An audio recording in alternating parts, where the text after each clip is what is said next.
ನಮಸ್ಕಾರ ಸ್ನೇಹಿತರೆ, ನಾನು ಶಿವಕುಮಾರ್ ಅಣ್ಣಗಿರಿ. ಇವತ್ತಿನ ಈ ವಿಡಿಯೋದಲ್ಲಿ ಬಯೋಟೆಕ್ನಾಲಜಿ ಅಥವಾ ಜೈವಿಕ ತಂತ್ರಜ್ಞಾನದ ಬಗ್ಗೆ ನಾನು ಕೆಲವು ವಿಷಯಗಳನ್ನು ತಮ್ಮೊಂದಿಗೆ ಹಂಚಿಕೊಳ್ತಾ ಇದ್ದೀನಿ. ಸ್ನೇಹಿತರೆ, ನಾನು ಅಪ್ಲೋಡ್ ಮಾಡುವ ಎಲ್ಲ ವಿಡಿಯೋಗಳು ತಕ್ಷಣವೇ ತಮ್ಮ ಗಮನಕ್ಕೆ ಬರಬೇಕಾದ್ರೆ ನೀವು ನನ್ನ ಈ ಚಾನಲನ್ನು ಸಬ್ಸ್ಕ್ರೈಬ್ ಮಾಡಿಕೊಳ್ಳಿ. ಸ್ನೇಹಿತರೆ, ಬಯೋಟೆಕ್ನಾಲಜಿ ಅಥವಾ ಜೈವಿಕ ತಂತ್ರಜ್ಞಾನ ಅಂದರೆ ಏನು? ಜೀವಿಗಳಲ್ಲಿ ನಡೆಯುವಂಥ ಕೆಲವು ವಿಧಾನಗಳನ್ನು ಹಾಗೂ ಜೀವಿಗಳ ಕೆಲವು ಜೀವ ವ್ಯವಸ್ಥೆಯನ್ನು ನಮ್ಮ ಮಾನವನ ಉಪಯೋಗಕ್ಕಾಗಿ ಹಾಗೂ ಮಾನವನಿಗೆ ಬೇಕಾಗುವಂಥ ಕೆಲವು ಪ್ರಾಡಕ್ಟ್ಗಳನ್ನು ತಯಾರಿಸುವ ಸಲುವಾಗಿ ನಾವು ಅವುಗಳನ್ನು ಉಪಯೋಗಿಸುವಂಥ ಒಂದು ಕಲೆಯನ್ನು ನಾವು ಬಯೋಟೆಕ್ನಾಲಜಿ ಅಥವಾ ಜೈವಿಕ ತಂತ್ರಜ್ಞಾನ ಅಂತ ನಾವು ಹೇಳ್ತೀವಿ. ಸ್ನೇಹಿತರೆ, ಜೀವಿಗಳನ್ನು ಮಾನವನ ಉಪಯೋಗಕ್ಕಾಗಿ ಉಪಯೋಗಿಸುವುದು ಇದೇನು ಹೊಸದಂತಲ್ಲ. ಕ್ರಿಸ್ತ ಶಕ ಪೂರ್ವ 5,000 ವರ್ಷಗಳ ಹಿಂದೆ ನಾವು ಮೊಸರು, ಅಲ್ಲಿ ನಾವು ಲ್ಯಾಕ್ಟೋಬೆಸಿಲಸ್ ಬ್ಯಾಕ್ಟೀರಿಯಾಗಳನ್ನು ನಮಗೆ ಅರಿವಿಲ್ಲದಂತೆ ನಾವು ಬಳಸೋದನ್ನು ನಾವು ನೋಡ್ತೀವಿ. ಅದೇ ರೀತಿ ಬ್ರೆಡ್ ಇರ್ಬೋದು, ವೈನ್ ಇರ್ಬೋದು, ಹೀಗೆ ಹಲವು ವಿಷಯಗಳಲ್ಲಿ ನಾವು ಈ ಜೀವಿಗಳನ್ನು ಮತ್ತು ಜೀವಿಗಳಲ್ಲಿ ನಡೆಯುವಂಥ ಕೆಲವು ವಿಧಾನ ವ್ಯವಸ್ಥೆಗಳನ್ನು ನಾವು ಉಪಯೋಗಿಸೋದು ಸಾಮಾನ್ಯವಾಗಿರೋದನ್ನು ನೋಡ್ತೀವಿ. ಸ್ನೇಹಿತರೆ, ಇವತ್ತು 20ನೇ ಶತಮಾನವನ್ನು ನಾವು ಸೆಂಚುರಿ ಆಫ್ ನ್ಯೂಕ್ಲಿಯರ್ ಫಿಸಿಕ್ಸ್ ಅಂತ ನಾವು ಕರಿತೀವಿ. ಹಲವಾರು ಈ ನ್ಯೂಕ್ಲಿಯಸ್, ಆಟೋಮ್ ಬಾಂಬ್, ಈ ರೀತಿ ಹಲವಾರು ಪರಮಾಣು ಬಗ್ಗೆ ಅಲ್ಲಿ ನಡೆದಂಥ ರಿಸರ್ಚ್ಗಳಿಂದ ನಾವು the century of nuclear physics ಅಂತ ಹೇಳ್ತೀವಿ ನಾವು. ಅದೇ ರೀತಿ ಸ್ನೇಹಿತರೆ, 21ನೇ ಶತಮಾನವನ್ನು ನಾವು ಸೆಂಚುರಿ ಆಫ್ ಬಯೋಟೆಕ್ನಾಲಜಿ ಅಂತ ಕರೀಬಹುದು. ಯಾಕಂದರೆ ಅದ್ಭುತವಾದಂಥ ಒಂದು ಲೋಕ ನಮ್ಮ ಮುಂದೆ ಈಗ ತೆರೆದುಕೊಳ್ತಾ ಇದೆ, ಅದು ಬಯೋಟೆಕ್ನಾಲಜಿ. ಸ್ನೇಹಿತರೆ, ಇವತ್ತು ಬಯೋಟೆಕ್ನಾಲಜಿ ಸಂಬಂಧಿಸಿದಂಥ ಸಾವಿರಾರು ಕಂಪ್ನಿಗಳು ಜಗತ್ತಿನಾದ್ಯಂತ ಕೆಲಸ ಮಾಡೋದನ್ನು ನಾವು ನೋಡ್ತೀವಿ. ಉದಾಹರಣೆಗೆ ಸ್ನೇಹಿತರೆ, ಇನ್ಸುಲಿನನ್ನು ನಾವು ಬ್ಯಾಕ್ಟೀರಿಯಾ ಒಂದು ಜೀವಕೋಶದಲ್ಲಿ ತಯಾರಾಗುವಂತೆ ನಾವು ನೋಡಿಕೊಂಡು ಆ ಇನ್ಸುಲಿನನ್ನು ಈ ಡಯಾಬಿಟಿಕ್ಸ್ ಸಂಬಂಧಿಸಿದಂಥ ರೋಗಿಗಳಿಗೆ ನಾವು ನೀಡೋದನ್ನು ನಾವು ನೋಡ್ತೀವಿ. ಸ್ನೇಹಿತರೆ, ಈ ಬಯೋಟೆಕ್ನಾಲಜಿ ಅಂದರೆ ಇದೊಂದು ಕಾಂಪ್ಲೆಕ್ಸ್ ಬ್ರ್ಯಾಂಚ್ ಆಫ್ ಸೈನ್ಸ್. ಇಲ್ಲಿ ಮಾಲಿಕ್ಯುಲರ್ ಬಯಾಲಜಿ ಇರ್ಬೋದು, ಅಥವಾ ಜೆನೆಟಿಕ್ಸ್ ಇರ್ಬೋದು, ಫಿಸಿಯಾಲಜಿ ಇರ್ಬೋದು, ಬಯೋಕೆಮಿಸ್ಟ್ರಿ ಇರ್ಬೋದು, ಇವನ್ ಟಿಶ್ಯೂ ಕಲ್ಚರ್ ಇರ್ಬೋದು.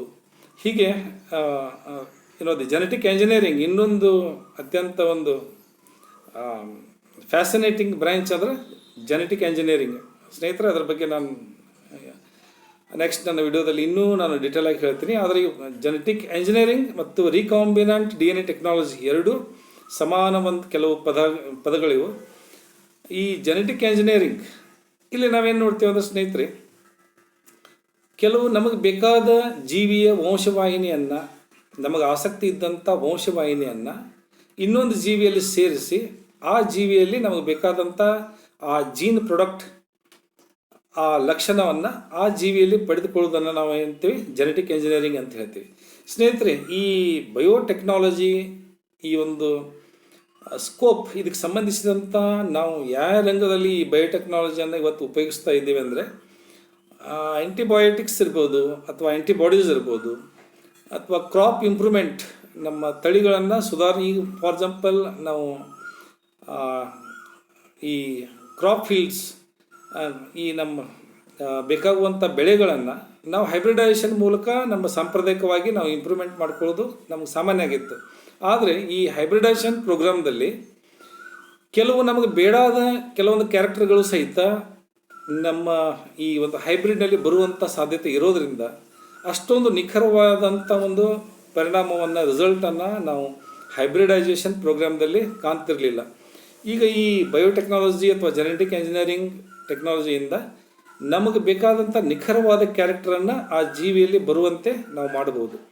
ಸ್ನೇಹಿತರೆ, ಇನ್ನು ಬಯೋ ಫರ್ಟಿಲೈಸರ್ಸ್ ಇರ್ಬೋದು, ಬಯೋಫ್ಯೂಯಲ್ ಇರ್ಬೋದು, ಈ ರೀತಿ ಜೀನ್ ಥೆರಪಿ ಅಂತಿರ್ಬೋದು.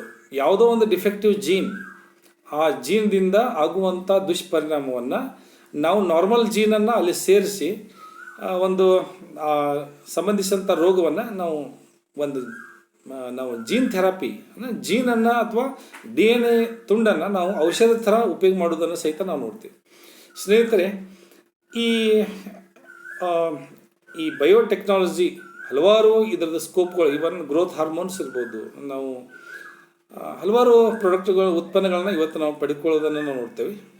ಸ್ನೇಹಿತರೆ, ಈ ಬಯೋಟೆಕ್ನಾಲಜಿಗೆ ಸಂಬಂಧಪಟ್ಟಂಥ ಒಂದು ಬ್ರ್ಯಾಂಚ್ ಮುಖ್ಯವಾದಂಥದ್ದಂದ್ರೆ ಜೆನೆಟಿಕ್ ಎಂಜಿನಿಯರಿಂಗ್ ಅಥವಾ ರಿಕಾಂಬಿನೆಂಟ್ DNA ಟೆಕ್ನಾಲಜಿ ಅಂತ ಹೇಳ್ತೀವಿ. ಜೆನೆಟಿಕ್ ಎಂಜಿನಿಯರಿಂಗ್ ಅಂದರೆ ಏನು? ಎಂಜಿನಿಯರಿಂಗ್ ಅರ್ಥ ತೇಪೆ ಹಚ್ಚೋದು ಅಥವಾ ಜೋಡಿಸೋದು.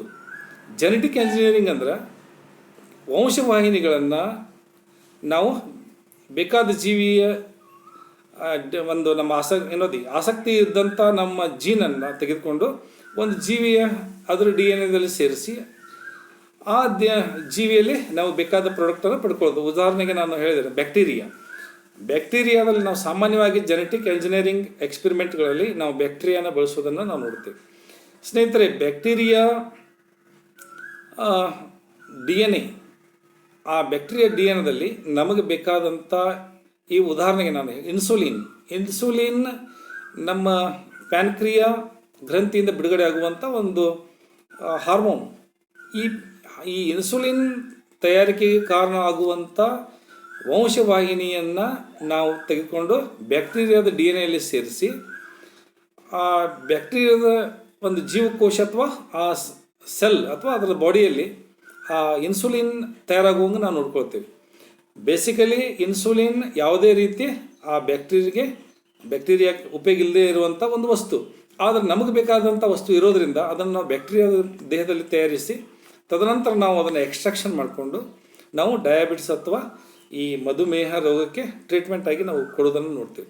ಸ್ನೇಹಿತರೆ, ಈ ಜೆನೆಟಿಕ್ ಎಂಜಿನಿಯರಿಂಗ್ ಪ್ರೊಸೀಜರ್ಸ್ ಯಾವ ರೀತಿ ಇದು ಕೆಲವೊಂದು ಆಮೇಲೆ ಅದಕ್ಕೆ ಬೇಕಾಗುವಂಥ ಕೆಲವೊಂದು ಟೂಲ್ಸ್ ಅಥವಾ ಬೇಕಾಗುವಂಥ ಕೆಲವೊಂದು ವಸ್ತುಗಳು ಯಾವುವು ಅನ್ನೋದನ್ನು ಈ ಒಂದು ವಿಡಿಯೋದಲ್ಲಿ ಸ್ನೇಹಿತರೆ ನಾನು ನಿಮಗೆ ಹೇಳಲು ಪ್ರಯತ್ನ ಮಾಡ್ತಾಯಿದ್ದೀನಿ.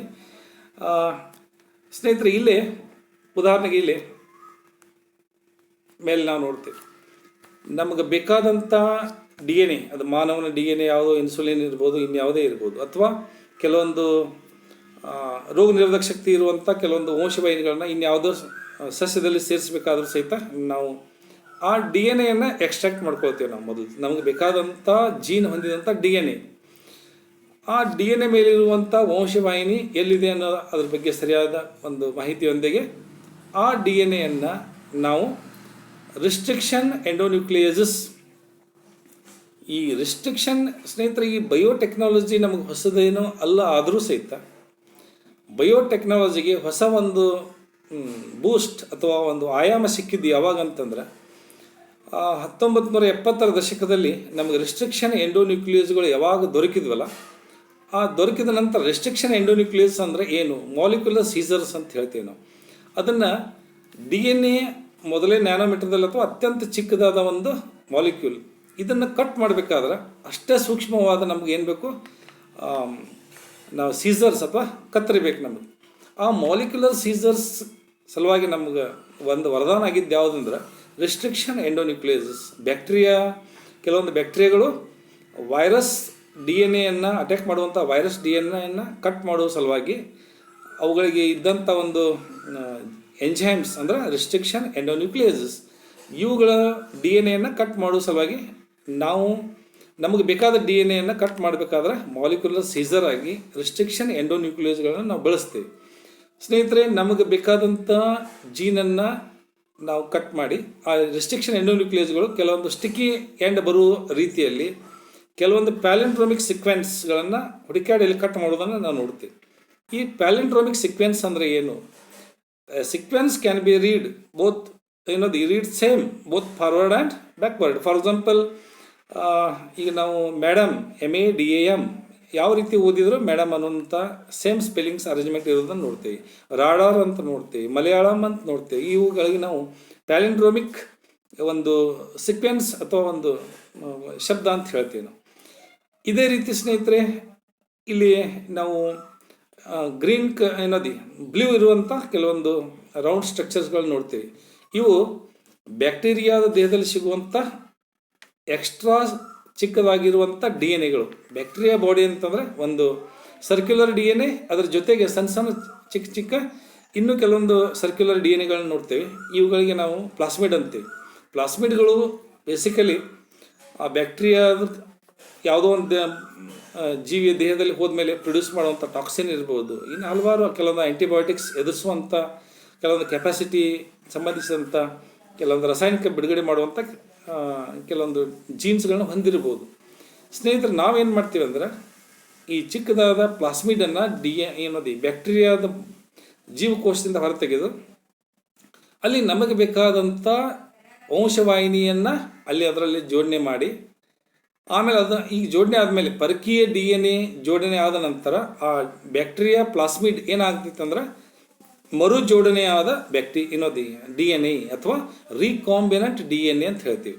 ಇದನ್ನು ಪಡ್ಕೊಳ್ಳುವಂಥ ಒಂದು ಟೆಕ್ನಿಕ್ ಏನಿದೆಯಲ್ಲ ಅದನ್ನು ನಾವು recombinant D N A technology ಅಂತ ಹೇಳ್ತೀವಿ. ನಾವು ಈ ರೀತಿ ಪಡ್ಕೊಂಡಂಥ ನಾವು ಈ ರೀಕಾಂಬಿನೆಂಟ್ ಪ್ಲಾಸ್ಮಿಡನ್ನು ಅದನ್ನು ನಾವೇನು ಮಾಡ್ತೀವಿ ಅಂದರೆ ಅದನ್ನು ಕಟ್ ಮಾಡಬೇಕಾದ್ರೆ REN ರೆಸ್ಟ್ರಿಕ್ಷನ್ ಎಂಡೋನ್ಯೂಕ್ಲಿಯೇಸಸ್, ಆಮೇಲೆ ಜೋಡಣೆ ಆಗಬೇಕಾದಂದ್ರೆ ಲೈಗೇಸ್ ಅಂತ ಅನ್ನೋ ಇನ್ನೊಂದು ಎಂಜೈಮ್ಸ್ಗಳನ್ನ ನಾವು ನೋಡ್ತೀವಿ. ಡಿ ಎನ್ ಎ ಕಟ್ ಆದಂಥ ಡಿ ಎನ್ ಎನ ಜೋಡಿಸೋ ಸಲುವಾಗಿ ಕೆಲವು ಕಿಣ್ವಗಳು ಇರುವುದನ್ನು ನೋಡ್ತೀವಿ. ಅವಕ್ಕೆ ಲೈಗೇಸ್ ಅಂತ ಹೇಳ್ತೀವಿ. ಅವು ಮಾಲಿಕ್ಯುಲರ್ ಸ್ಟಿಚರ್ಸ್. REN ಮಾಲಿಕ್ಯುಲರ್ ಸೀಸರ್ ಆದ್ರೆ ಲೈಗೇಸ್ ಇದು ಮಾಲಿಕ್ಯುಲರ್ ಸ್ಟಿಚರ್. ಇದ್ರ ಸಹಾಯದಿಂದ ನಾವು ಆ ಡಿ ಎನ್ ಎನ ಜೋಡಿಸಿ ತದನಂತರ ಈ ಇನ್ಸುಲಿನ್ ಹೊಂದಿದಂಥ ಉದಾಹರಣೆಗೆ ನಾನು ಹೇಳ್ತಾ ಇದ್ದೀನಿ, ನಮ್ಮ ಒಂದು ಪ್ಲಾಸ್ಮಿಡ್ ಅದನ್ನು ಮತ್ತೆ ನಾವು ಬ್ಯಾಕ್ಟೀರಿಯಾದ ಬಾಡಿಯೊಳಗೆ ಸೇರಿಸ್ತೀವಿ. ಈಗ ಇದು ಬ್ಯಾಕ್ಟೀರಿಯಾ ಏನಾಯ್ತು ರೀಕಾಂಬಿನೆಂಟ್ ಬ್ಯಾಕ್ಟೀರಿಯಾ, ಇದು ಟ್ರಾನ್ಸ್ಫಾರ್ಮ್ ಬ್ಯಾಕ್ಟೀರಿಯಾ. ಈ ಬ್ಯಾಕ್ಟೀರಿಯಾ ತನ್ನ ಮೂಲ ಸ್ವಭಾವದಲ್ಲಿ ನಾವೇನು ಮಾಡ್ತೀವಿ, ಇನ್ಸುಲಿನನ್ನು ನಾವು ಇದರಲ್ಲಿ ಸೇರಿಸಿದ್ರಿಂದ ಇದು ರೀಕಾಂಬಿನೆಂಟ್ ಬ್ಯಾಕ್ಟೀರಿಯಾ. ಈ ಬ್ಯಾಕ್ಟೀರಿಯಾಗಳನ್ನು ನಾವು ಒಂದು ಪ್ಯಾಟ್ರಿ ಡಿಶ್ ಅಥವಾ ಪ್ರಣಾಳದಲ್ಲಿ ಅಲ್ಲಿ ಬೆಳೆಯುವಂತೆ ಮಾಡಿ ಅವು ಬ್ಯಾಕ್ಟೀರಿಯಾಗಳು ಯಾವ ರೀತಿ ಮಲ್ಟಿಪ್ಲೈ ಹೊಂತವಲ್ಲ ಅದೇ ರೀತಿ ಮಲ್ಟಿಪ್ಲೈ ಆದಂತೆ ನಾವು ಸೇರಿಸಿದಂಥ ಜೀನ್ ಆ ಪ್ಲಾಸ್ಮಿಡ್ದಲ್ಲಿ ಅದು ಸಹಿತ ಸಾಕಷ್ಟು ಕಾಪಿಗಳನ್ನು ಆಗೋದನ್ನು ನಾವು ನೋಡ್ತೀವಿ. ಸ್ನೇಹಿತರೆ, ಈ ಬ್ಯಾಕ್ಟೀರಿಯಾ ಅದರ ಒಂದು ಪ್ರತಿ 20 ನಿಮಿಷಗಳಿಗೊಮ್ಮೆ ಬ್ಯಾಕ್ಟೀರಿಯಾ ಡಿವೈಡ್ ಆಗುವುದನ್ನು ನಾವು ನೋಡ್ತೀವಿ. ಈ ರೀತಿ ಸಾಕಷ್ಟು ಒಂದು ಅದರ ಕಾಲನಿ ತಯಾರಾಗುವುದನ್ನು ನೋಡ್ತೀವಿ. ಸ್ನೇಹಿತರೆ, ಈ ಒಂದು ಏನದಿ ಬ್ಯಾಕ್ಟೀರಿಯಾ ಅಂತಂದರೆ ಇದು ಒಂದು ಉದಾಹರಣೆ. ಬ್ಯಾಕ್ಟೀರಿಯಾ ನಾವು ಯಾವುದು ಬ್ಯಾಕ್ಟೀರಿಯಾ ಬೆಳೆಸ್ಬೋದು ಅಂದರೆ host bacteria. For example coli bacteria ನಮ್ಮ ಮಾನವನ ಒಂದು ಕರುಳಿನಲ್ಲಿ ಸಿಗುವಂಥ ಕೊಲಾಯ್ ಬ್ಯಾಕ್ಟೀರಿಯಾ. ಯಾವುದೇ ಬ್ಯಾಕ್ಟೀರಿಯಲ್ಲಿ ಆ ಬ್ಯಾಕ್ಟೀರಿಯಾದಲ್ಲಿ ನಾವು ಏನು ನೋಡ್ತೇವೆ, ಮುಖ್ಯವಾದಂಥ ಒಂದು ಸರ್ಕ್ಯುಲರ್ ಡಿ ಎನ್ ಎ ನೋಡ್ತೇವೆ, ಜೊತೆಗೆ ಸಣ್ಣ ಸಣ್ಣ ಡಿ ಎನ್ ಎ ಪ್ಲಾಸ್ಮಿಡ್ ಅಂತ ಹೇಳ್ತೀವಿ. ಈಗ ನಾವು ಸೇರಿಸಿದಂಥ ರೀಕಾಂಬಿನೆಂಟ್ ಪ್ಲಾಸ್ಮಿಡನ್ನು ಮಾರ್ಪಾಡೋದಂಥ ಪ್ಲಾಸ್ಮಿಡನ್ನು ಬ್ಯಾಕ್ಟೀರಿಯಾದ ದೇಹದೊಳಗೆ ನಾವು ಸೇರಿಸೋದನ್ನು ನೋಡ್ತೀವಿ. ಸ್ನೇಹಿತರೆ, ಅದೇ ರೀತಿ ಇವು ಮಾಲಿಕ್ಯುಲರ್ ಸೀಸರ್ಸ್ ಅಥವಾ REN ರೆಸ್ಟ್ರಿಕ್ಷನ್ ಎಂಡೋನ್ಯೂಕ್ಲಿಯಸ್ಗಳನ್ನ ಬಳಸೋದನ್ನು ಈಗಾಗಲೇ ಹೇಳಿದಂಥ ವಿಷಯ. ಆಮೇಲೆ ಸ್ನೇಹಿತರೆ, ನಾವು ಸೇರಿಸಿದಂಥ ಈ ರೀಕಾಂಬಿನೆಂಟ್ ಬ್ಯಾಕ್ಟೀರಿಯಾ ಹೊಂದಿಗಳನ್ನು ಒಂದು ಕಲ್ಚರ್ ಮಾಡಿ ಸಾಕಷ್ಟು ಸಂಖ್ಯೆಯಲ್ಲಿ ಮಾಡಿ ಆಮೇಲೆ ಇದರ ಒಂದು ಪ್ರಾಡಕ್ಟನ್ನು ದೊಡ್ಡ ಪ್ರಮಾಣದಲ್ಲಿ ನಾವು ಪಡ್ಕೊಳ್ಳೋ ಸಲುವಾಗಿ ಬಯೋರಿಯಾಕ್ಟರ್ಗಳನ್ನು ಬಳಸೋದನ್ನು ನೋಡ್ತೀವಿ ನಾವು. ಬಯೋರಿಯಾಕ್ಟರ್ ಅಂದರೆ ಏನು? ಬಯೋರಿಯಾಕ್ಟರ್ ಇದು ಸ್ಟೇನ್ಲೆಸ್ ಸ್ಟೀಲ್ ಅಥವಾ ಗ್ಲಾಸ್ ಅಥವಾ ಪಾಲಿಪ್ರೊಪಿಲಿನ್ ಕೆಲವೊಂದು ಫೈಬರ್ ಥರ ಈ ಒಂದು ಮೆಟೀರಿಯಲ್ನಿಂದ ಆದಂಥ ಒಂದು ಇದು ಟ್ಯಾಂಕ್.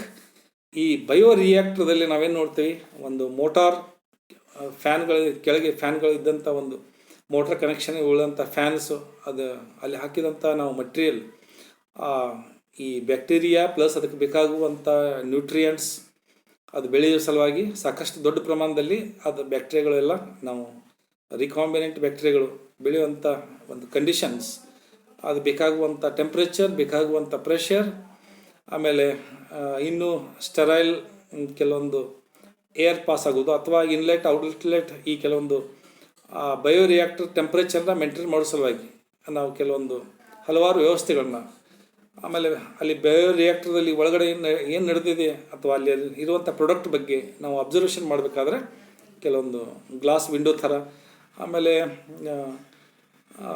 pH ಮೇಂಟೈನ್, ಅದ್ರದ್ದು ಅಸಿಡ್ ಆಮೇಲೆ ಅಲ್ಕಲಿನಿಟಿ ಇದನ್ನು ಮೇಂಟೈನ್ ಮಾಡುವಂಥ ಕೆಲವೊಂದು ಅರೇಂಜ್ಮೆಂಟ್ಸ್ಗಳನ್ನ ಹೊಂದಿದಂಥ ಒಂದು ಬಯೋ ರಿಯಾಕ್ಟರನ್ನು ನಾವು ನೋಡ್ತೇವೆ. ಸ್ನೇಹಿತರೆ, ನೀವು ಅಂದ್ಕೊಂಡಂತೆ ನಾವು ಸೇರಿಸುವಂಥ ನಾವು ಈ ಜೆನೆಟಿಕ್ ಎಂಜಿನಿಯರಿಂಗ್ನಲ್ಲಿ ನಾವು ಬ್ಯಾಕ್ಟೀರಿಯಾನ ಯಾಕೆ ನಾವು ಮುಖ್ಯವಾಗಿ ಬಳಸ್ತೇವೆ ಅಂತಂದರೆ, ಅದಕ್ಕೆ ಬೇಕಾಗುವಂಥ ಬಹಳಷ್ಟು ಒಂದು ಅಡ್ಜಸ್ಟ್ಮೆಂಟ್ ಬ್ಯಾಕ್ಟೀರಿಯಾದಲ್ಲಿ ಇರೋದನ್ನು ನಾವು ನೋಡ್ತೀವಿ. ಸ್ನೇಹಿತರೆ, ಬ್ಯಾಕ್ಟೀರಿಯಾ ಇದು ಸಿಂಗಲ್ ಸೆಲ್ಡ್ ಏಕಕೋಶ ಜೀವಿ ಆಗಿದ್ದರಿಂದ, ಇನ್ನೊಂದು ಅದರ DNA ಚಿಕ್ಕದಾಗಿರೋದ್ರಿಂದ ಲಕ್ಷಾಂತರ DNA ನಾವು ಒಂದು ಪ್ರಮಾಣದಲ್ಲಿ ಅದನ್ನು ನಾವು ಲ್ಯಾಬ್ನಲ್ಲಿ ಮೇಂಟೈನ್ ಮಾಡ್ಬೋದು. ಆಮೇಲೆ ಅದೇ ರೀತಿ ಸ್ನೇಹಿತರೆ, ಪ್ರತಿ 20 ನಿಮಿಷಕ್ಕೊಮ್ಮೆ ಆ ಬ್ಯಾಕ್ಟೀರಿಯಾ ಡಿವೈಡ್ ಆಗುವುದನ್ನು, ಆಮೇಲೆ ನಾವು ಸೇರಿಸುವಂಥ ವಂಶವಾಹಿನಿ ಎಲ್ಲಿ ಸೇರಿಸ್ತೇವೆ ಅಂತಂದ್ರೆ, ಬ್ಯಾಕ್ಟೀರಿಯಾದ DNA ಕೆಲವೊಂದು ಜೀನ್ಸ್ಗಳು ಮೇಲಿಂದ ಮೇಲೆ ಎಕ್ಸ್ಪ್ರೆಷನ್ ಆಗುವಂಥ ಜೀನ್ಸ್ಗಳ ಮಧ್ಯದಲ್ಲಿ ನಮ್ಗೆ ಬೇಕಾಗುವಂಥ ನಾವು ಜೀನನ್ನು ಸೇರಿಸ್ತೀವಿ. ಉದಾಹರಣೆಗೆ ಲ್ಯಾಕ್ಟೋಸ್, ಒಂದು ಬ್ಯಾಕ್ಟೀರಿಯಾದ ಬಾಡಿ ಒಳಗೆ ನಾವು ಲ್ಯಾಕ್ಟೋಸನ್ನು ಸೇರಿಸಿದ ನಂತರ ಆ ಲ್ಯಾಕ್ಟೋಸ್ ಬ್ರೇಕ್ ಆಗಬೇಕಾದ್ರೆ ಅದಕ್ಕೆ 3 ಎಂಜೈಮ್ಸ್ ಅವಶ್ಯಕತೆ ಇರೋದನ್ನು ನಾವು ನೋಡ್ತೇವೆ. ನಾವು ಆ 3 ಎಂಜೈಮ್ಸ್ ಅಥವಾ ಪ್ರೋಟೀನ್ ಉತ್ಪತ್ತಿ ಆಗಬೇಕಾದ್ರೆ ಅದರ DNA ನಾವು 3 ವಂಶವಾಹಿನಿಗಳನ್ನ ನೋಡ್ತೇವೆ. ನಾವು ಸಂಬಂಧಿಸಿದಂಥ ವಂಶವಾಹಿನಿ ನಮಗೆ ಬೇಕಾದಂಥ ಇನ್ಸುಲಿನ್ ಜೀನನ್ನು ಆ 3 ಜೀನ್ಗಳ ಅದಕ್ಕೆ ಬೇಕಾದಂಥ 3 ಜೀನ್ಗಳನ್ನ ಮಧ್ಯದಲ್ಲಿ ಸೇರಿಸಿದಾಗ ಏನನ್ನು ನಾವು ನೋಡ್ತೇವೆ. ಆಮೇಲೆ ನಾವು ಲ್ಯಾಕ್ಟೋಸನ್ನು ಕೊಟ್ಟ ನಂತರ ಆ ಲ್ಯಾಕ್ಟೋಸ್ ಅದನ್ನು ಬ್ರೇಕ್ ಮಾಡೋ ಸಲುವಾಗಿ ಅದು ತನಗೆ ಬೇಕಾದಂಥ 3 ಎಂಜೈಮ್ಸ್ಗಳನ್ನು ಅಥವಾ ಆ ಪ್ರೋಟೀನನ್ನು ಪ್ರೊಡಕ್ಷನ್ ಮಾಡುವ ಒಂದು ಹಾದಿಯಲ್ಲಿ ನಾವು ಸೇರಿಸಿದಂಥ ಈ ಇನ್ಸುಲಿನನ್ನು ಜೀನ್, ಈ ಪ್ರೋಟೀನ್ ಇನ್ಸುಲಿನ್ ಅಂದರೆ ಅದು ಒಂದು ಪ್ರೋಟೀನ್, ಎಲ್ಲ ಹಾರ್ಮೋನ್ಗಳು ಸಹಿತ ಪ್ರೋಟೀನಿಂದ ಆಗಿದ್ದು. ಈ ಇನ್ಸುಲಿನನ್ನು ಸಹಿತ ಅದಕ್ಕೆ ತಿಳಿದಂತೆ ಅಥವಾ ತನಗೆ ಅರಿವಿಲ್ಲದಂತೆ ನಮಗೆ ಬೇಕಾಗುವಂಥ ಒಂದು ಪ್ರಾಡಕ್ಟನ್ನು ಬ್ಯಾಕ್ಟೀರಿಯಾ ತನ್ನ ಬಾಡಿಯಲ್ಲಿ ತಯಾರಿಸುವುದನ್ನು ನಾವು ನೋಡ್ತೇವೆ. ಸ್ನೇಹಿತರೆ, ಈ ರೀತಿ ನಾವು ಬ್ಯಾಕ್ಟೀರಿಯಾಗಳನ್ನು ನಾವು ಬಳಸೋದು ಹಲವಾರು ರೀತಿಯಿಂದ ನಮಗೆ ಅದರಲ್ಲಿ ಸಿಗುವಂಥ ಪ್ಲಾಸ್ಮಿಡ್ಗಳು ಸಹಿತ ನಮಗೆ ಅನಾಯಾಸವಾದಂಥ ಒಂದು ಅತ್ಯಂತ ಚಿಕ್ಕದಾದ ಪ್ಲಾಸ್ಮಿಡನ್ನು ನಾವು ಹೊರಗೆ ತೆಗೆದುಕೊಂಡು ನಮ್ಗೆ ಬೇಕಾದಂಥ ವಂಶವಾಹಿನಿ ಅದರಲ್ಲಿ ಸೇರಿಸಿ ಮತ್ತು ಅದರಲ್ಲಿ ಸೇರಿಸೋದ್ರಿಂದ ನಿಖರವಾದ ಸ್ಪಷ್ಟವಾದಂಥ ನಾವು ಇಚ್ಛಿಸಿದಂಥ ಪ್ರಾಡಕ್ಟ್ ಆ ಬ್ಯಾಕ್ಟೀರಿಯಾದಲ್ಲಿ ಸಿಗುವುದನ್ನು ನಾವು ನೋಡ್ತೇವೆ. ಈ ರೀತಿ ಸ್ನೇಹಿತರೆ, ನಾವು ಇನ್ಸುಲಿನ್ ಇರ್ಬೋದು ಅಥವಾ ಗ್ರೋತ್ ಹಾರ್ಮೋನ್ ಇರ್ಬೋದು ಅಥವಾ ಈ ಕ್ಲಾಟಿಂಗ್ ಫ್ಯಾಕ್ಟರ್, ಈ ಹಿಮೋಫಿಲಿಯಾ, ಯಾವುದೋ ಕಟ್ ಅಥವಾ ಏನಾಯ್ತಂದ್ರೆ ಅವರಲ್ಲಿ ರಕ್ತ ಹೆಪ್ಪುಗಟ್ಟಂಗಿಲ್ಲ. ಆ ರಕ್ತ ಹೆಪ್ಪುಗಟ್ಟಬೇಕಾದ್ರೆ ಬೇಕಾಗುವಂಥ ಪ್ರೋಟೀನ್, ಅದನ್ನು ಕ್ಲಾಟಿಂಗ್ ಫ್ಯಾಕ್ಟರ್ ಅಂತ ಹೇಳ್ತೀವಿ. ಆ ಕ್ಲಾಟಿಂಗ್ ಫ್ಯಾಕ್ಟರ್ ಇರ್ಬೋದು, ಗ್ರೋತ್ ಹಾರ್ಮೋನ್ಗಳಿರ್ಬೋದು. ಈ ರೀತಿ ಹಲವಾರು ರೀತಿಯ ರಾಸಾಯನಿಕಗಳನ್ನು ನಾವು ಇವತ್ತು ಪಡ್ಕೊಳ್ಬೋದು ಈ ಜೆನೆಟಿಕ್ ಎಂಜಿನಿಯರಿಂಗ್ದಿಂದ. ಆಮೇಲೆ ಇನ್ನೂ ಕೆಲವೊಂದು ಕೆಮಿಕಲ್ಸ್, ಇಥೈಲ್ ಆಲ್ಕೋಹಾಲ್ ಥರ ಅಸಿಟೋನ್ ಇರ್ಬೋದು, ಬ್ಯೂಟೆನಾಲ್ ಇರ್ಬೋದು, ದೊಡ್ಡ ಪ್ರಮಾಣದಲ್ಲಿ ನಾವು ರಾಸಾಯನಿಕಗಳನ್ನು ಪಡ್ಕೊಳ್ಬೇಕಾದ್ರೆ ಈ ಜೆನೆಟಿಕ್ ಎಂಜಿನಿಯರಿಂಗ್, ಆಮೇಲೆ ಈ ಜೆನೆಟಿಕ್ ಎಂಜಿನಿಯರಿಂಗ್ ಇದರ ಒಂದು ಅಪ್ಲಿಕೇಶನ್ಸ್ ಅದ್ಭುತವಾದಂಥ, ನಾವು ಕಲ್ಪನೆ ಮಾಡ್ಕೊಳ್ಳಿಕ್ಕೆ ನಮಗೆ ಸಾಧ್ಯ ಆಗದೇ ಇರುವಂಥ ಅದ್ಭುತವಾದಂಥ ಅದರ ಅಪ್ಲಿಕೇಶನ್ಸ್ಗಳನ್ನು ಸ್ನೇಹಿತರೆ ನಾನು ನನ್ನ ಮುಂದಿನ ವಿಡಿಯೋದಲ್ಲಿ ನಾನು ಅದನ್ನು ತಮ್ಮೊಂದಿಗೆ ಹಂಚ್ಕೊಳ್ತೀನಿ. ಸ್ನೇಹಿತರೆ, ಮತ್ತೆ ಭೇಟಿಯಾಗೋಣ ಮುಂದಿನ ವಿಡಿಯೋದಲ್ಲಿ. ನಮಸ್ತೆ.